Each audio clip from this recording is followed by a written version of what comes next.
Hello, I'm Brian Young, and today we're going to be doing module 00100. It's the first of a series of about 57 videos that I'm going to do on the NCCER curriculum. This is Build Your Future in Construction. So let's get started. So follow along in your book. The objectives of this chapter are to describe the construction industry, explain the benefits of a construction career, describe the typical career path for craft professionals, identify ways to pursue a career in the construction industry. So if you're thinking of being a carpenter or a plumber or a welder or an electrician or an HVAC tech, this core curriculum is where you start. Performance tasks, this is a knowledge-based module. There are no performance tasks. Construction is an exciting, well-paying industry that offers an abundance of career opportunities. Growing need for individuals who are ready to learn while getting paid. It provides a great fit for people of all backgrounds, skills, and strengths. Carpenter, pipefitter, welder, electrician, and crane operator are just a few of the construction professions in high demand. This module will help you understand the state of the industry, job opportunities that currently exist, and the training options that will lead you on a path to your new construction career. Now, don't get nervous. I'm not going to read this whole book to you. I'm going to read some certain sections, but it's up to you to go back and read the parts that I gloss over. Okay, there's a lot of good, useful information in this book. So let's move on. 1.0 overview of the construction industry. Says when you think of construction, what images come to mind? If you're like many people, you might imagine someone hammering a nail or driving a bulldozer. Basically, everything that makes up our world.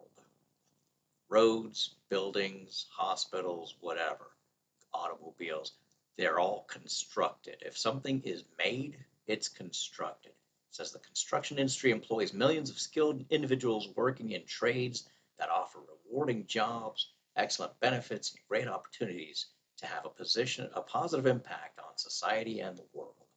Whatever your skills or interests, construction has a place for everyone.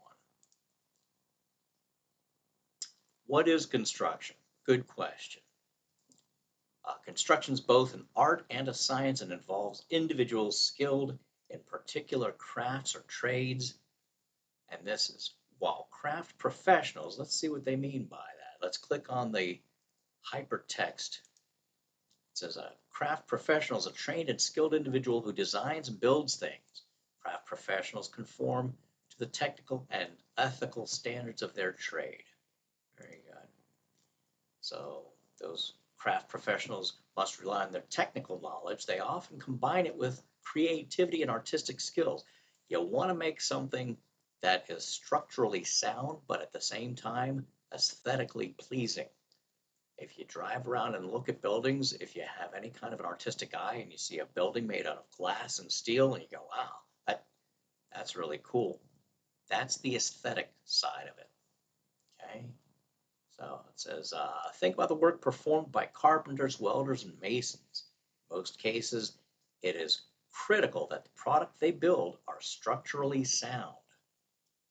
In many instances, they're also visually appealing. So that's what we're saying. You have to make them structurally sound and visually appealing. And sometimes that's up to the craft professional to do. You can only draw so much on a piece of paper. It's up to the person actually doing it to make it look appealing. So it says the term trade, written in italic, is a general way of referring to one of the many construction specialties or crafts. Sometimes when you're on the job, if you meet someone you don't know, they might even ask you, what's your trade?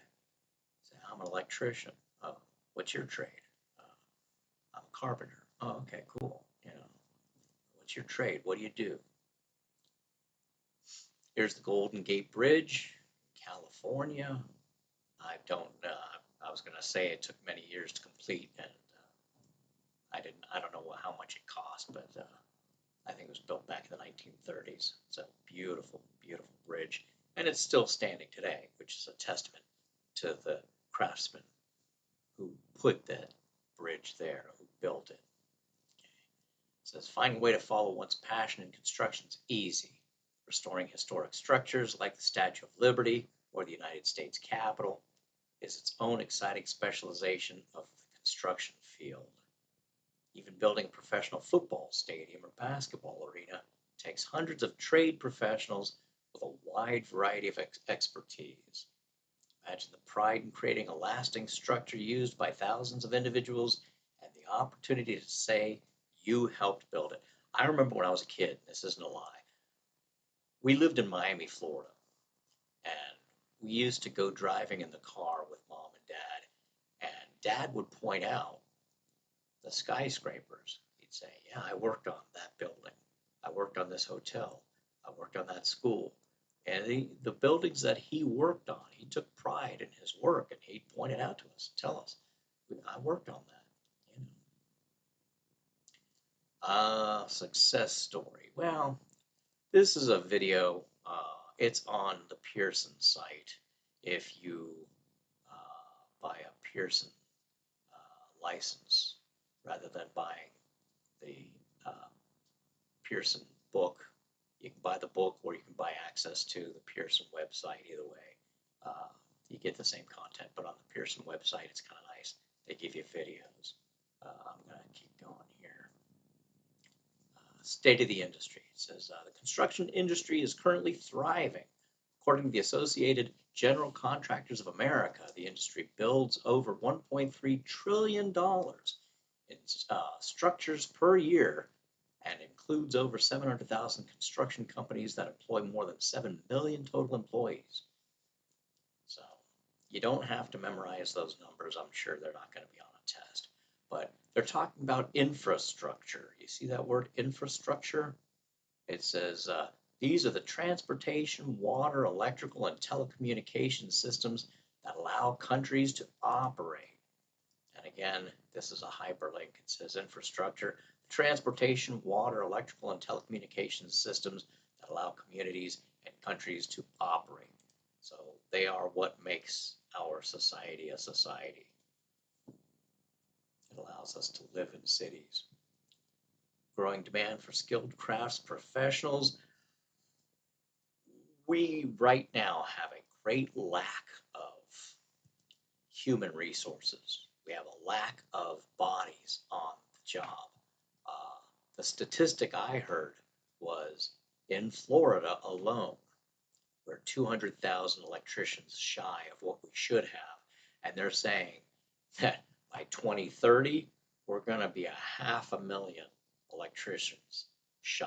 That's just electricians. That's not talking about carpenters and plumbers and welders and roofers and masons and pipe fitters.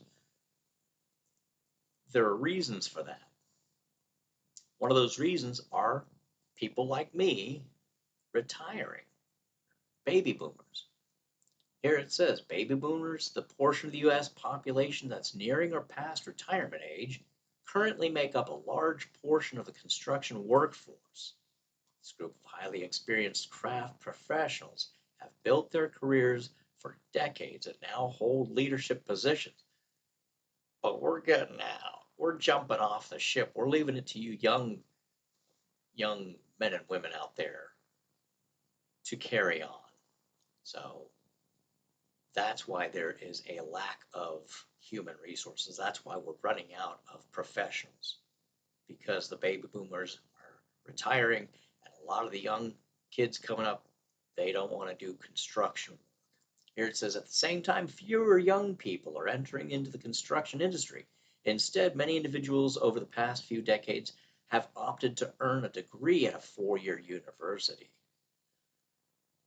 I once heard that 85% of people who start in ninth grade in high school, 85% of them will not get a 4-year degree from a college.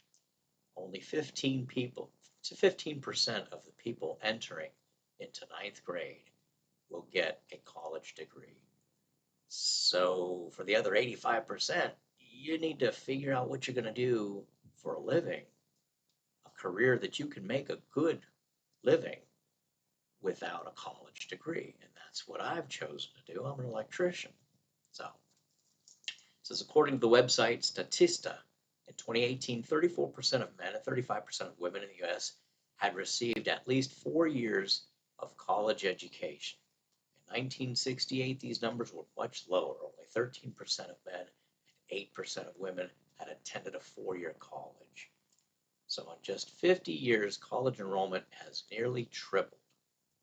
With a continued national emphasis on attending college, many young people are simply unaware of the abundant construction career opportunities. And I want to say it breaks my heart when I hear high school guidance counselors speaking to high school students about their futures, and they say, college, college, college.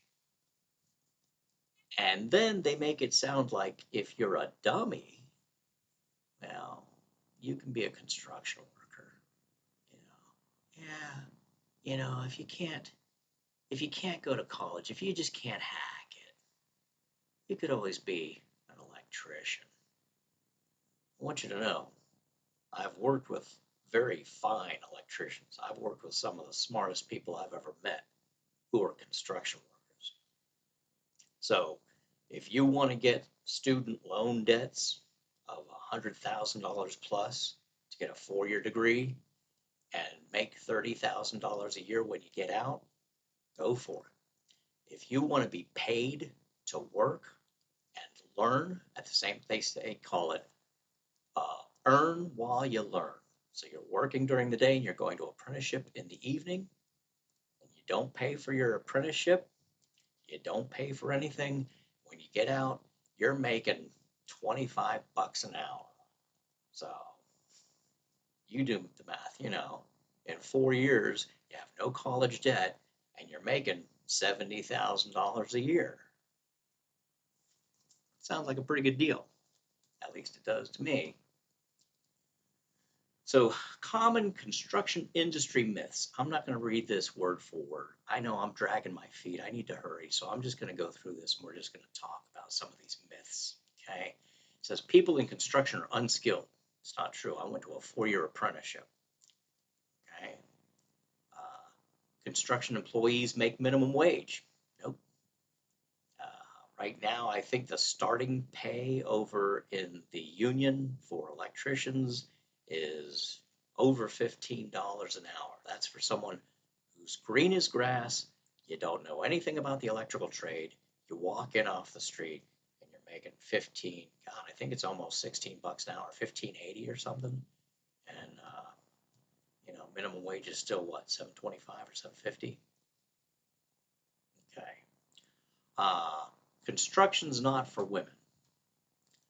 There are a lot of women in construction, and the ones who are in construction are making 99 cents on the dollar of the men. So there is really no wage disparity to speak of in the construction industry. If you have a journeyman's ticket in your pocket and you're doing the work, you get the pay, period. That's it. There's no discriminating against women. It says here, according to the National Association of Women in Construction, 1.1 million women work in construction industry jobs that include field, office, and management positions, with women making up only 10% of the construction workforce. Many construction companies see this underrepresented demographic as an opportunity to fill important job vacancies. Now, if I were to talk about proportion and I said, women make up 50% of the population, I'm wrong. Women make up 51%. Women live longer than men. So we really are underrepresenting women in the construction industry. And with all of the new tools they have and safety equipment, It's a job that anyone can do, I promise. Here it says, construction does not use technology. Oh wait, there's a highlight. Let me read my highlight. It says, in addition, women are paid more equally in construction than in many other industries. The U.S. Bureau of Labor Statistics reports that women earn more than 99 cents for every dollar a man earns in construction jobs, compared to the U.S. average of 81 cents. I think that's a little high. I think the national average is about 78% of what women make versus men for doing the same job, having the same title, same number of years experience. They just don't, I don't know why, but they just don't pay women as much. Construction does not use technology. Construction has embraced technology and invested in it. Here it says examples of technology used in the construction industry include computers, mobile apps, and IoT devices. Why do I have this highlighted? Oh, it says Internet of Things. That's the IoT. I had to write it down. I couldn't remember it. Internet of Things. They lost their thesaurus that day. They couldn't think of a better word than thing, but Internet of Things. Devices and are non-standard computing hardware, such as sensors, actuators, or appliances that connect wirelessly to a network and can transmit data. That's your Internet of Things. So, the more you know. La la la la. Drones. They survey job sites and identify potential hazards in risky or hard to see areas. Drones are very useful in the construction industry. They do a lot of aerial photography and video as the building is being built. They lay the foundation, they have a drone fly over and videotape it. They start putting the walls in, they have drones flying around all the time taking video. So, robots, simulators, software, all of those are technology that they're using in construction nowadays. Myth, construction is dangerous. Yes, it is. Driving your car on the road is also dangerous. You have to be your own best advocate for your safety. If you're on a job site and they tell you to do something stupid, tell them no, I'm not going to do it. They say, well, we're going to fire you. Okay. Fire me, and I'll still have all 10 fingers and toes, and I'll be able to go get another job.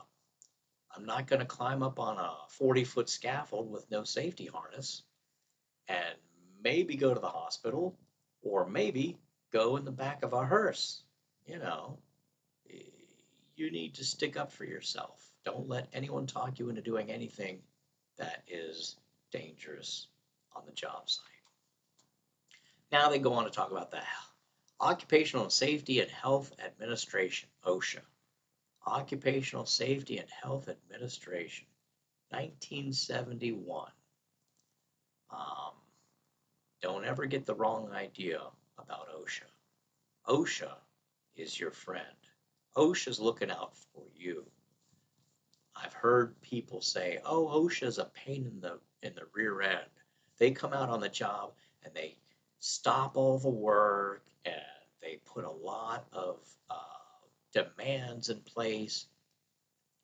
Yeah, they do. Yeah, why? To keep you safe. So they tell your employer, your employees have to have fall harnesses if they get up over 6 feet tall. If they're on a scaffold that's over 6 feet, they have to wear a safety harness. If they get on a ladder that's over 6 feet, they have to wear a safety harness. If they're working within 6 feet of the edge of a platform or an upper floor where they could fall more than 6 feet if they fell off the edge, you gotta wear a safety harness. And that's to protect you. So don't ever have the wrong idea about OSHA. They're there for you. It says more emphasis on safety in training. Many injuries can be avoided if craft professionals are well trained and understand the proper procedures. Modern construction programs place a significant focus on teaching safe practices in the workplace. Some companies will have toolbox talks. You collect around, all meet at the toolbox in the morning. It's a big metal crate that you put all of your personal tools in. You can take your personal tools home every day if you want, or you can lock them up in the job box. But you get there in the morning, foreman unlocks the box at 7 a.m. Everybody gets their tools out to get ready to work. Sometimes once a week they'll have a job box safety talk, toolbox safety talk. They'll talk about fall protection, or they'll talk about eye safety, wearing goggles, wearing glasses. They'll talk about wearing gloves if you're using a hammer, or if you're picking up anything that might have sharp edges. They'll go over these things. And it's just a way to keep you aware of safety, keep a nice safety consciousness about you, and to keep you safe on the job. Safety matters in winning bids. A construction company's safety record are a major factor in winning bids and being selected for projects. So you go to bid against some other contractor, and they bid $150,000, and you bid $130,000. But you've had 6 accidents in the last year, and they go with the company that's charging more money, but has had 0 accidents in the last year. They'd rather pay more for a safer company. Here's another myth. Construction's bad for the environment. And I've got this highlighted, which means it must be important.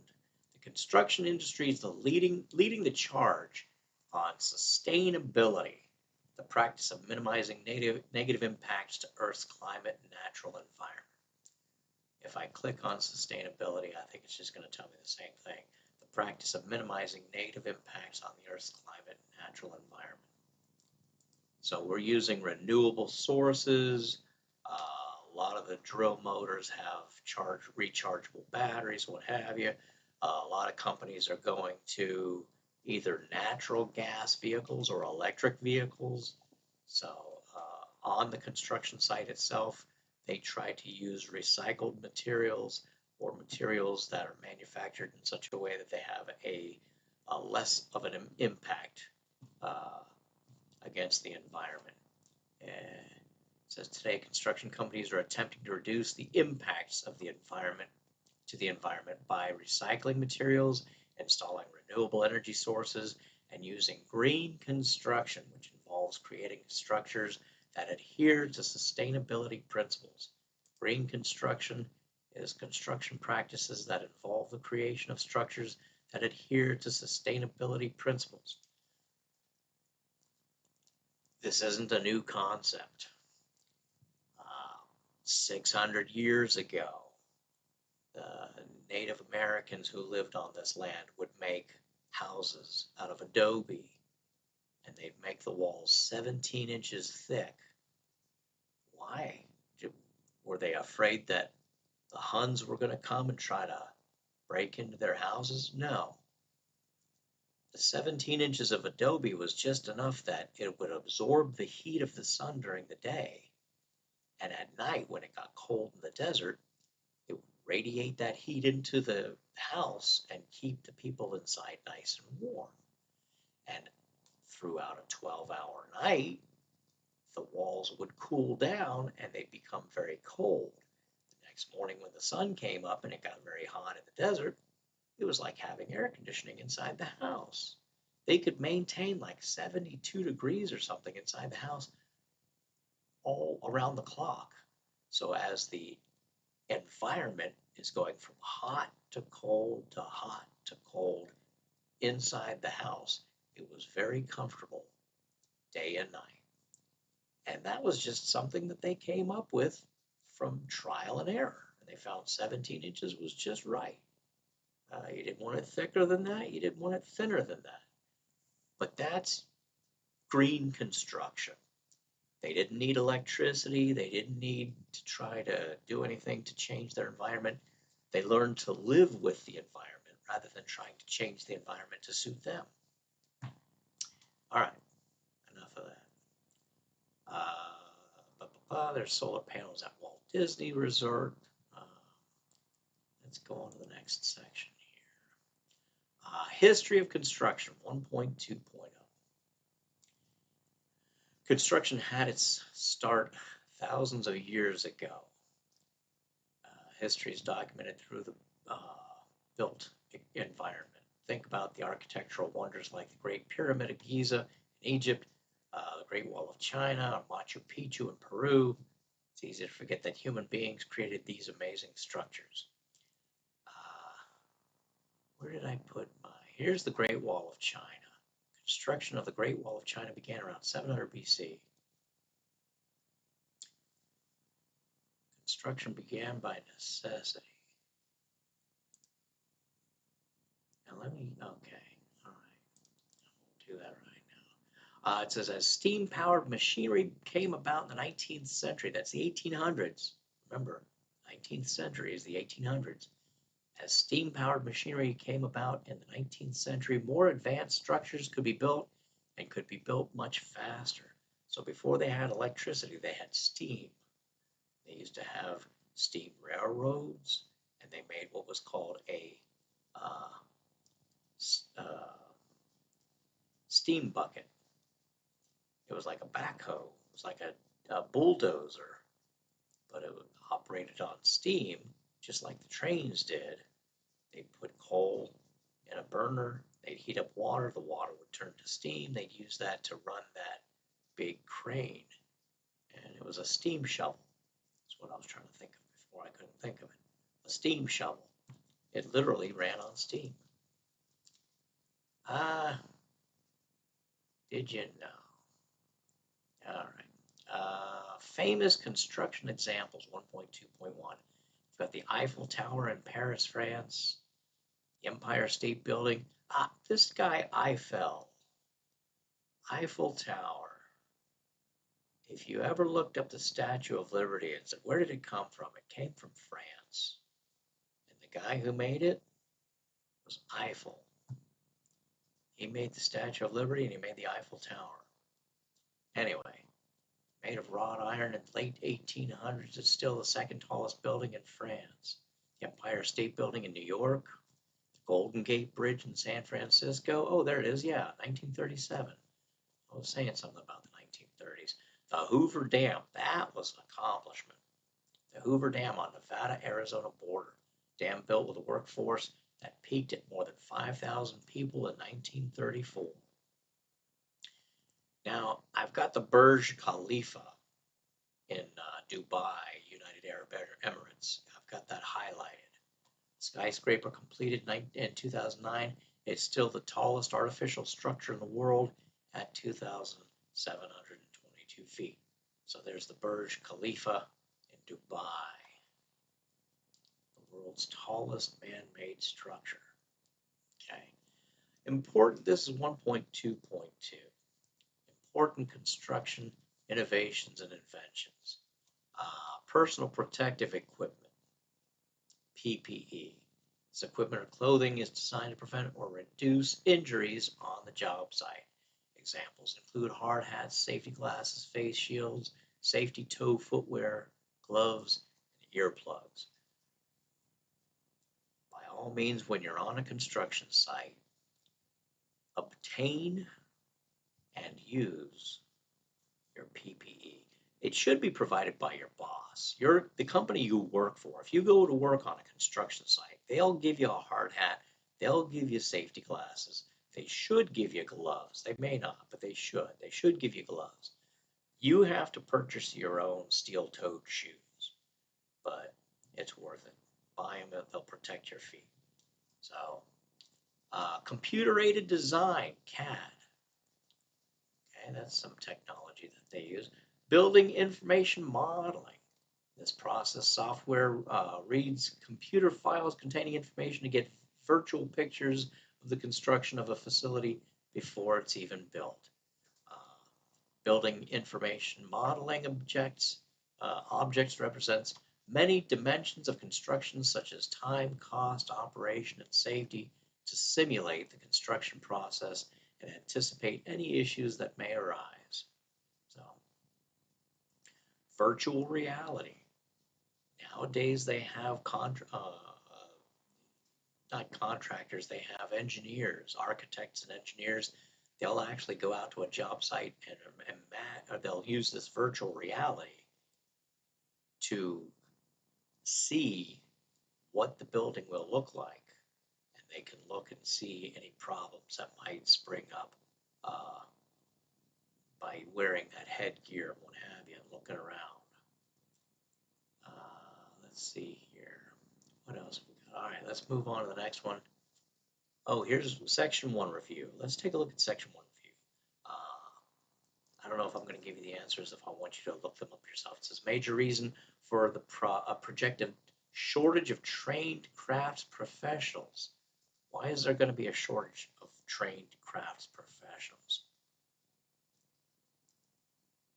The retirement of the baby boomers. Okay. For every dollar made by men in construction, women make approximately how much? You got it, 99 cents. During the 19th century, many structures could be built faster due to the invention of what? What do they have? Steam-powered machinery. All right. I guess that answers that question. I'm going to give you the answers. All right. Go back and look them up. Read the questions. Look them up in the book. Make sure you know. Okay. I might be lying to you. You never know. I'm like that.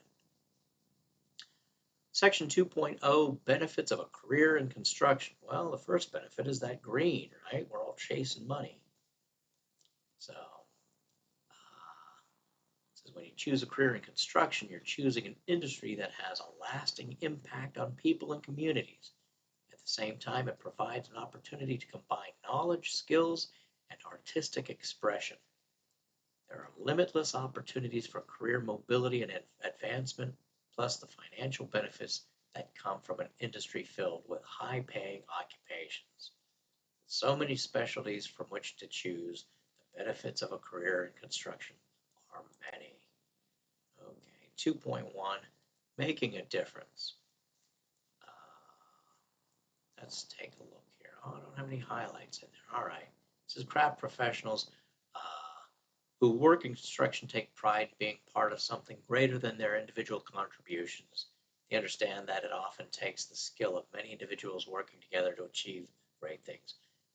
Yeah, those buildings that my dad worked on in Miami, he didn't build the whole building himself. He did some of the electrical.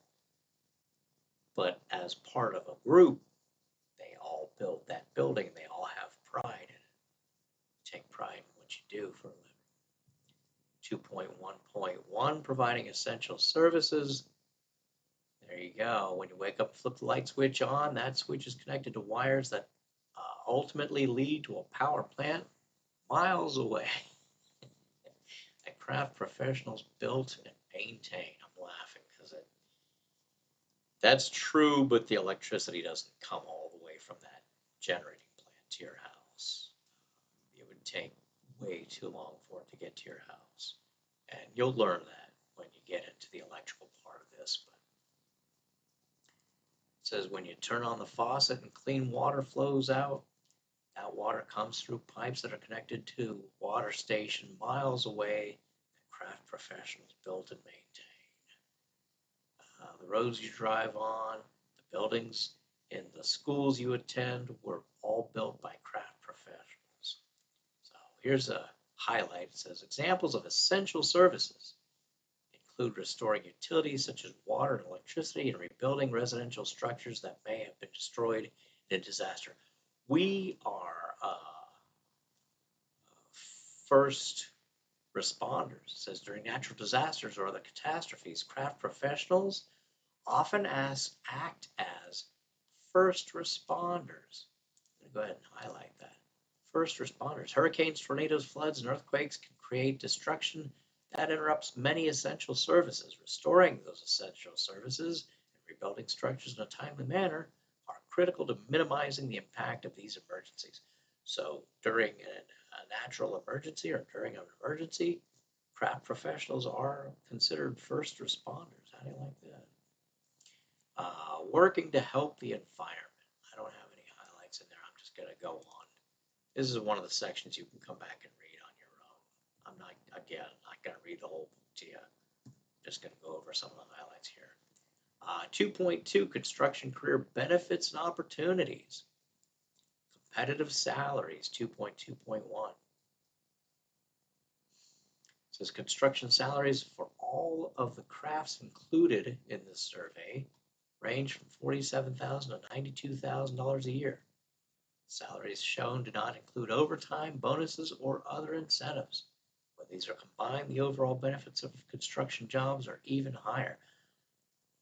I once heard that an electrician who went to apprenticeship in Las Vegas, Nevada, they sent that apprentice to another class above and beyond the IBEW's 4-year apprenticeship or 5-year apprenticeship now.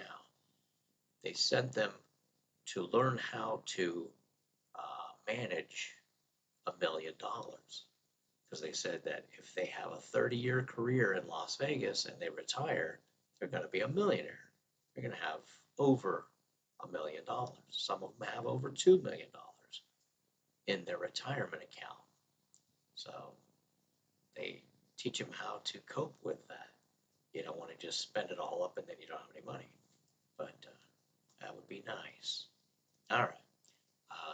Starting out debt-free. It says college tuition costs continue to rise at a fast rate.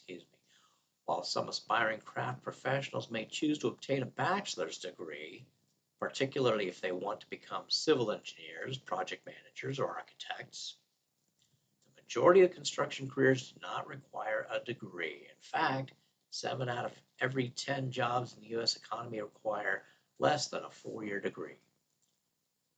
You're still going to get a proper education. You're going to go to an apprenticeship, and you're going to study, and you're going to work, you're going to learn your trade.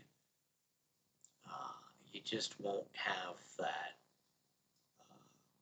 debt, the student loan debt that these kids are having nowadays when they go to college for 4 years and they get out and they're over $100,000 in debt right out of the gate. And something has to be changed. All right, let's go. Here it is. With craft training programs, trainees learn both on the job and in the classroom under the instruction of experienced craft professionals. Craft training typically follows an earn while you learn model, which allows trainees to earn wages for their work in the field while with pay increases as their skill advances. In addition, many construction companies will cover any additional education costs, allowing trainees to complete the training program debt-free with a growing bank account. So that's nice. It says, in fact, successful completion of an apprenticeship craft training program provides immediate marketability and acquisition of highly valued skills. So you're going to go to an apprenticeship, but you're going to learn to be a craftsperson when you get out. Okay. Career advancement says many construction jobs begin with individuals learning how to use their tools. As they become proficient and develop their expertise, they can obtain additional licenses and certifications to increase their chances of promotion. So aside from what you're learning in apprenticeship, you'll have the opportunity to go to a forklift class and get a certification in forklift training. You might do welding on the way. You might become Ray Chem certified, where you're a Ray Chem specialist. That's a heat shrink tube that seals electrical connections or what have you. All right.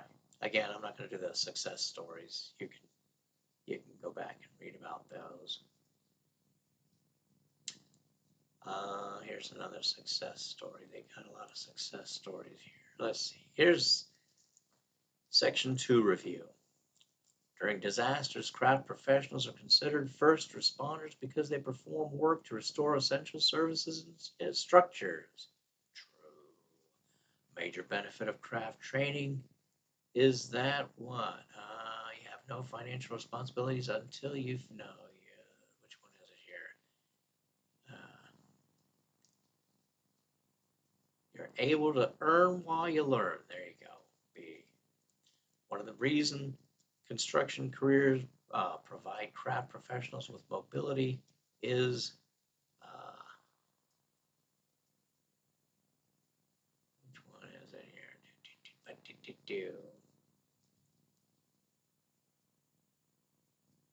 Their skills are often in demand everywhere. There you go. All right. Construction craft careers. Let's see, there are no performance tasks for this one. Construction industry sectors, it says you can work residential. This includes design, construction, and maintenance of single-family homes, multifamily homes, and apartment buildings, public housing developments, and even separate garages and sheds. Commercial, it includes design, construction, and maintenance of schools, government buildings, medical facilities, hotels, sports arenas, stadiums, shopping centers, large office buildings, and industrial. This includes construction of public works such as manufacturing plants, oil refineries, electrical generating plants, chemical processing plants, and large mills. Let me try to simplify it for you. If somebody lives there, it's residential. If they sell stuff like Home Depot or Publix, it's commercial. If they make the things, if they manufacture the things that they sell, it's industrial. So, like they said, manufacturing plants, oil refineries, electrical generating plants, chemical processing plants, those are all industrial. Commercial are the hotels, medical facilities, stadiums. All right. And then you have heavy civil. I don't have that one highlighted for some reason. Heavy civil or infrastructure. It's often referred to as horizontal construction. This sector includes professionals who build bridges, roadways, airports, tunnels, dams. So it's big construction projects, but it's not going up in the air. They're saying that it's called horizontal construction. Okay. All right. Here they're just giving us a breakdown of, there's a contractor, project owner, subcontractor, specialty contractor. I'll let you read that section. And then you have crew leaders and site superintendents. The crew leader, I've always called them a foreman. I find out from reading this book and reading their description, there you go, also called a foreman. The supervisory role oversees a crew of craft professionals. It's the crew leader's job to make sure that work is completed correctly and on time. Crew leaders are responsible for the safety and work of those under them. So, for whatever reason they're calling it crew leader, I always called it a foreman. Okay. There's a bunch of guys on the job site.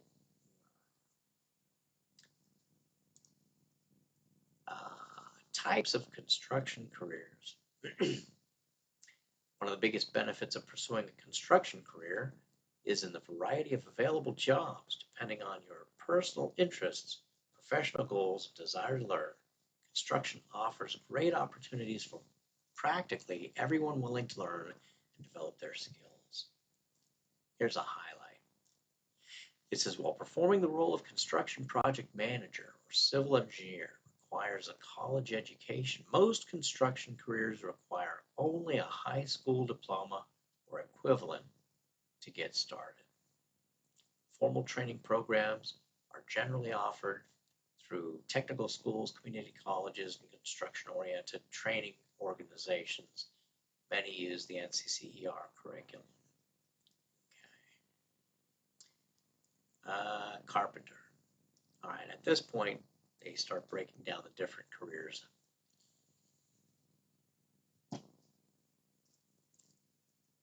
Carpenters construct, repair, and install buildings, frameworks, and structures made from wood and other materials. Carpenters are involved in many kinds of construction, from the restoration of historic buildings to the construction of homes, commercial buildings, and more.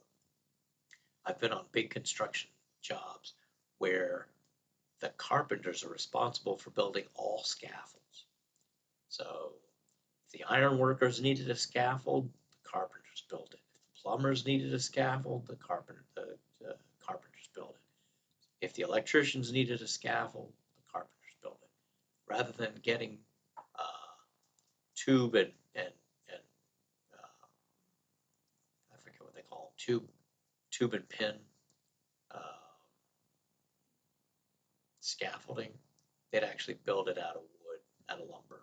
They'd erect it. So they do a really good job too. It's good. So they have rough carpenters and finished carpenters.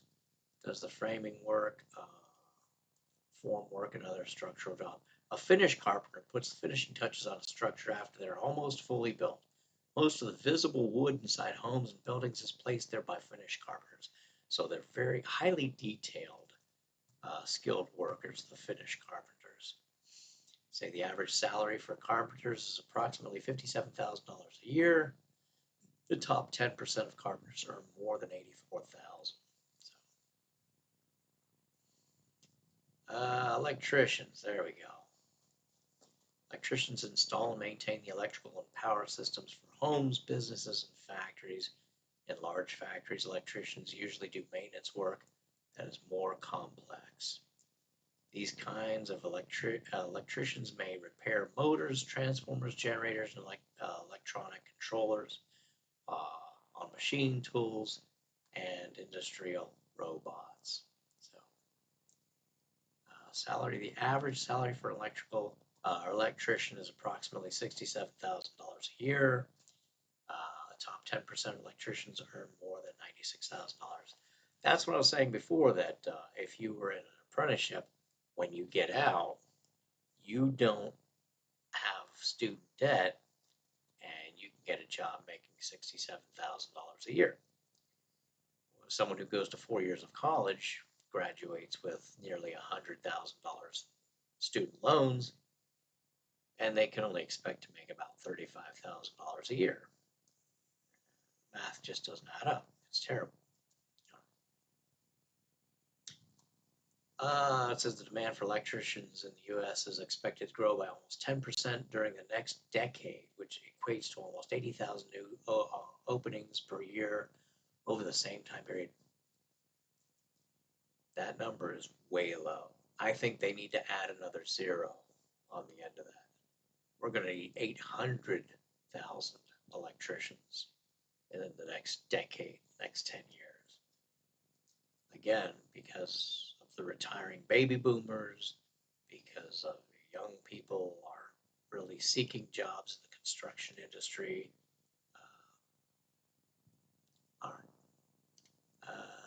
Specific qualifications. Credentials needed by electricians vary by state. In most states, they must be licensed. To earn a license, an electrician must pass a test with questions related to national, state, and local codes. These codes are in place to ensure safe installation of electrical wiring and equipment. So, they will be set by the municipality when you want to find out what exactly is the qualification for being an electrician, a journeyman electrician. Those are set by the municipalities or the state. Welders, you've got pipe welders, stainless steel welders, welder inspectors, underwater welders. Those are the ones that make $1 billion an hour, and robotic welders. Yeah, if you really want to make a lot of money, if you're not afraid to get wet, literally, I mean, if you know how to use scuba gear and you want to learn how to weld underwater, you can just about write your own ticket. I think they make upwards of $150 an hour. Yes, I said $150 an hour. I might be wrong. Google it. I might be lying to you, but Google it. Underwater welder. There he is. No, he's not underwater. guy's just welding. Another success story, job growth estimates. Pipe fitters. Pipe fitters install, assemble, fabricate, maintain, repair mechanical piping systems. They work with many kinds of pipe and manufacturing, commercial and industrial settings such as chemical plants, oil refineries, food processing plants, paper mills. I was working down in Miami at the Miami International Airport, and they were redoing some of the concourses, some of the gas lines that actually put fuel in the airplanes. Uh, these big jets taxi into the gate, and as you're getting off and they're getting the baggage off, they're actually refueling the plane uh, right there on the tarmac. Like they don't have to drag a hose over or anything. They don't have to take the plane somewhere else anymore. But I think it was 30 inches, either 24 or 30-inch diameter steel pipe. And it's laid in, I think, in 20-foot sections. And the pipe fitters weld those pipes together. They weld all the way around those big steel pipes. So you don't want someone to miss a spot where the fuel's going to get out, blow up. You know, it's very high pay job. All right, job growth estimates. The demand for pipe fitters in the U.S. is expected to grow approximately 4% in the next decade, which works out to approximately 50,000 new job openings per year. All right. Heavy equipment operator. Heavy equipment operators drive and control heavy construction equipment to move construction materials, dirt, and other heavy objects at construction sites, large mills, mining operations, and distribution centers. It's my understanding that if you certify on a certain model of uh, bulldozer, grader, backhoe, uh, that's the one you can use. If you want to be able to drive more than one machine, you have to certify on every single machine that you want to be able to use in construction. You have to have a certification for each and every one of them. You can't just get a certification for one and go, it covers them all. No, it doesn't.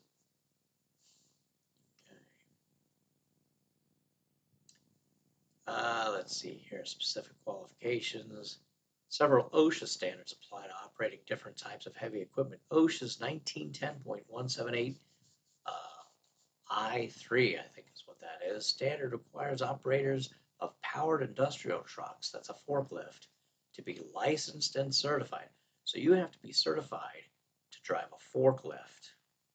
Don't just jump on a forklift and go move stuff. If you haven't been properly trained in using a forklift, even if you have watched someone do it, you say, well, it looks easy enough, I can do that. No, you can't. You're not allowed. You have to be certified in order to use a forklift. Crane operators use state-of-the-art machinery to hoist heavy construction materials above and around on a job site. Joystick, levers, pedals allow operators to control the equipment. Professional crane operators are regularly tasked with using trigonometry and physics equations to calculate the maximum load size based on the configuration of the crane and the load. So, again, you have to be certified on the exact type of crane that you're going to be using. One certification doesn't cover all. Job growth, the demand for crane operators in the U.S. is expected to grow by about 8% in the next decade, which is above average growth for all occupations. Metropolitan areas usually have the largest need for crane operators and pay the highest salaries because crane operators just have a unique set of skills. Job prospects are extremely good for this profession. Ironworkers. Ironworkers place and install iron or steel beams, columns, and other construction materials to form and reinforce structures. Contrary to the name, ironworkers primarily work with steel and are often referred to as structural ironworkers. They will erect the building made out of steel, and then other people come in and pour concrete and lay block and build up the walls. But inside of those buildings is a skeleton made out of iron I-beams, and the iron workers put them together. So, I'm trying to see if I have any highlights. This is just talking about all the different types of construction workers and what they make and how in demand they are. There we go. Section 3, review with construction sectors. You know what? These, I'm going to leave them. I'm going to let you go in, find these answers. We've already read over them. It's in that chapter. Okay, go back and look at 3.0 and further. Okay, starting your construction career objectives. All right, it says after earning your high school diploma or equivalent, choose which training path works best for you. Available training options include technical school, apprenticeship programs, community college or universities, and industry training programs. Most craft professionals are taught through a combination of technical schools, on-the-job learning, craft training programs, and/or apprenticeships.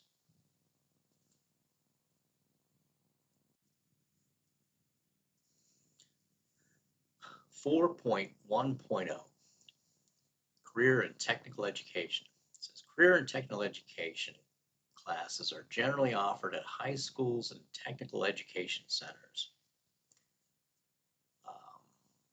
That's where you would learn about construction, career education. Some schools start earlier by offering middle school classes to teach introductory concepts in electronics, engineering, carpentry, or other construction-related crafts. In either case, students attending these programs have the opportunity to explore career options available for each of the construction crafts. Okay. Let's see here. This gentleman looks like he's doing some kind of carpentry. Gives you real life application. Being able to practice skills learned has been shown to increase students' retention and understanding. Teaching non-technical skills. Having a combination of craft-specific technical skills along with other important but non-technical skills increases a student's employability. This is highlighted. Some of these non-technical skills include effective communication, time management, attention to detail, critical thinking, and a customer service attitude. Career exploration by learning about careers early on and from teachers within industry experience, students can discover their own strengths and interests, find a career that fits their passions, and set a path to achieve their goals. I hope that's true. I don't know. I didn't know what I wanted to be for a living till I was, heck, I didn't know what I wanted to be for a living when I was 40. Started teaching. So you never know. You don't have to pick a career when you're in middle school. That's it. Die is cast. That's all you can do.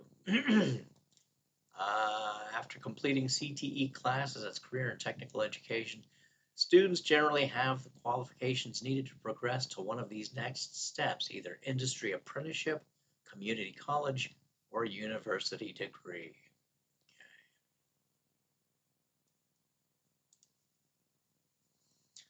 4.2 Craft Training and Apprenticeship. The craft training and apprenticeship approach enables students to learn skills from experienced construction professionals, regardless of students' previous exposure in high school. Many construction companies provide training themselves, either through in-house programs or by paying for trainees to attend classes at a local construction association or community college. Ultimately, craft training programs and apprenticeships are excellent opportunities to be paid while working on the job. And this is highlighted. It says a craft training or apprentice program requires at least 2,000 hours on the job learning and 144 hours of classroom instruction during each year of the apprenticeship. So you want to remember that it's 2,000 hours per year of on-the-job learning and 144 hours of classroom instruction. So if it's a 4-year apprenticeship, just multiply those by 4. You have 8,000 hours of on-the-job learning and 576 hours of classroom instruction. And here's a vocational education teacher teaching class. Let's go. Let's see here. 4.3.0 Community colleges and universities. More and more colleges and universities offer construction-related degree programs. These institutions offer a variety of construction-oriented academic degrees. Community colleges usually provide 2-year programs and offer associate's degrees, while 4-year universities are more often used for bachelor's degrees and beyond. There's another success story. Community college. Community college often collaborates with contractors and construction companies by helping facilitate their training program. Rather than teach employees in-house, these companies can send trainees to a community college. Doing so allows the companies to fulfill the knowledge-based component of the program by taking advantage of the college's dedicated teaching staff and classroom facilities. So earning an associate degree from a community college allows you to receive college credit as well as industry-recognized certifications and credentials upon graduation. Options for the next step include industry apprenticeship, entry-level job, or university degree. 4.3.2 A 4-year university. An increased number of 4-year universities offer degree programs in construction-related areas such as design, construction management, estimating, human resources, architecture, engineering, and safety. Degrees signify formal academic achievements and offer in-depth learning. A bachelor's degree focuses on an area of study called a major and typically requires at least 120 hours of credit work. All right, let's see here. What else do we have? It says, however, there are financial challenges related to obtaining a 4-year degree. Tuition can be very expensive, and it can be difficult to work a full-time job while attending classes.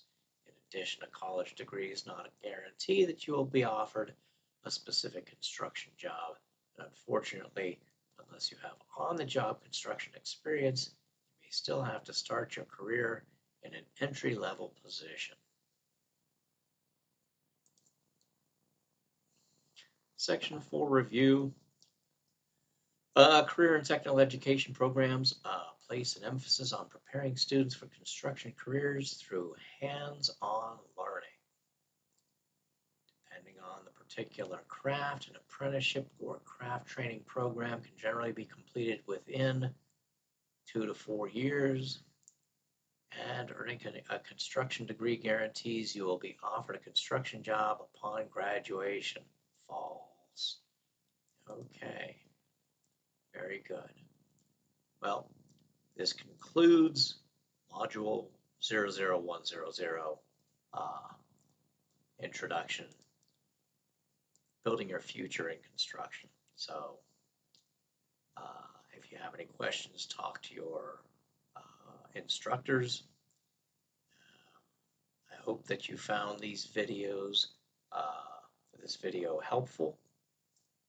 If you did, consider giving it a like, maybe subscribing to my channel, and in the future there may be opportunities for you to bless me with a gift. I don't know if and when that will happen, but a subscription would be appreciated. Thank you. Hey, this is Brian Young. If you liked my video, please give it a thumbs up and consider subscribing. I'll see you on the next video.